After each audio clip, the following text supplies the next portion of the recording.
गिरा पड़ा छोटा लड़का एक गाड़ी भरकर कबाड़ और टूटे फूटे लोहे का सामान उठा लाया। वो उन्हें घर ले गया और चार्ज पर लगा दिया। उसे ये अंदाजा नहीं था कि ये एक ऐसा रोबोट है जिसे सक्रिय किया जा सकता है। और भी हैरानी की बात ये थी कि इस रोबोट में मैपिंग की क्षमता थी। वो छोटे लड़के की हरकतों की नकल कर सकता था और उन्हें सेव भी कर सकता था। यानी कोई भी फाइटिंग तकनीक ये रोबोट एक ही बार में सीख सकता है।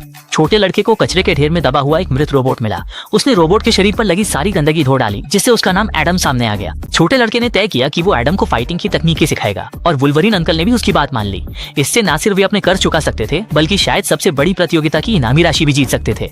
दिन में छोटा लड़का कंप्यूटर की मदद से एडम को तरह तरह की फाइटिंग तकनीकें सिखाता और रात में वो एडम को दौड़ाता ताकि उसकी बैलेंसिंग बेहतर हो सके। वो एडम को कंट्रोल करके उसे उठाता है और अचानक उसे महसूस होता है कि जैसे एडम में भी जान आ गई हो। धीरे धीरे दोनों के बीच का रिश्ता भी गहरा होता गया। लंबी ट्रेनिंग के बाद वुल्वरीन अंकल उन्हें लेकर फाइटिंग अरीना में असली मुकाबले के लिए पहुंचे।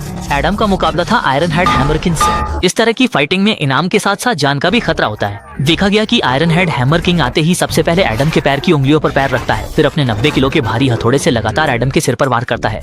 छोटा लड़का घबरा जाता है और जो तकनीक उसने प्रैक्टिस की थी सब भूल जाता है।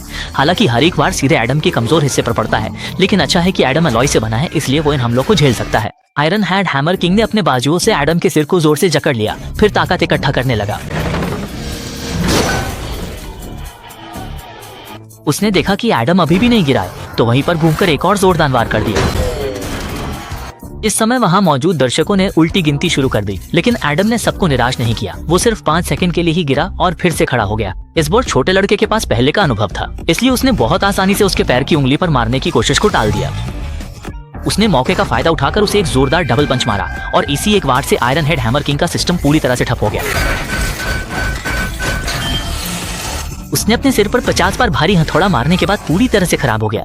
इस मुकाबले में छोटे लड़के ने न सिर्फ इनाम जीता, बल्कि उसे और भी उच्च स्तर की फाइटिंग प्रतियोगिता में भाग लेने का मौका भी मिल गया। इसके बाद एडम का फाइटिंग करियर औपचारिक रूप से शुरू हो गया। हर एक क्रूर मुकाबला एडम के लिए जैसे एक व्यक्तिगत प्रदर्शन बन गया और वे इतनी ज्यादा इनामी राशि जीतते कि गिनते गिनते हाथ थक जाए। आखिरकार एडम ने वर्ल्ड प्रोफेशनल लीग में जगह बना ली, लेकिन उनका पहला मुकाबला एक खतरनाक प्रतिद्वंदी से था, जिसे दुनिया का दूसरा सबसे ताकतवर डबल हेडेड टायरेंट कहा जाता है। उनके पास एक पेशेवर बहुसदस्यीय टीम है जो एक साथ दोनों सिरों को नियंत्रित कर सकती है, लेकिन एडम के लिए दुनिया के दूसरे नंबर के खिलाड़ी से मुकाबला करना ही सबसे बड़ा सम्मान था। अगर वो उसे हरा सके तो उसकी किस्मत रातों रात बदल सकती थी। जैसे ही मुकाबला शुरू हुआ, डबल हेडेड टायरेंट ने अपनी ताकत दिखानी शुरू कर दी।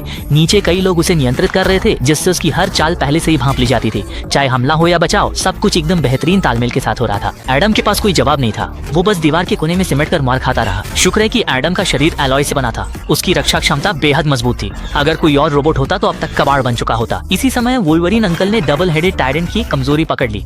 हर बार जब वो हमला करता है तो उसे 1 सेकंड की चार्जिंग की जरूरत होती है। वुल्वरीन अंकल ने इस कमजोरी का फायदा उठाया, एडम को तेजी से बचाव करने के लिए नियंत्रित किया और फिर मौका मिलते ही जबरदस्त पलटवार शुरू कर दिया। हर एक जोरदार मुक्के से चिंगारियां निकल रही थीं और नीचे मौजूद मल्टीपल कंट्रोल पैनल में से एक ऑपरेटर का सिस्टम क्रैश हो गया। एडम ने अपनी फुर्तीली मूवमेंट का इस्तेमाल करते हुए डबल हेडेड टायरेंट को पूरी तरह चकरा दिया और फिर एक जोरदार मुक्के से मुकाबले का अंत कर दिया।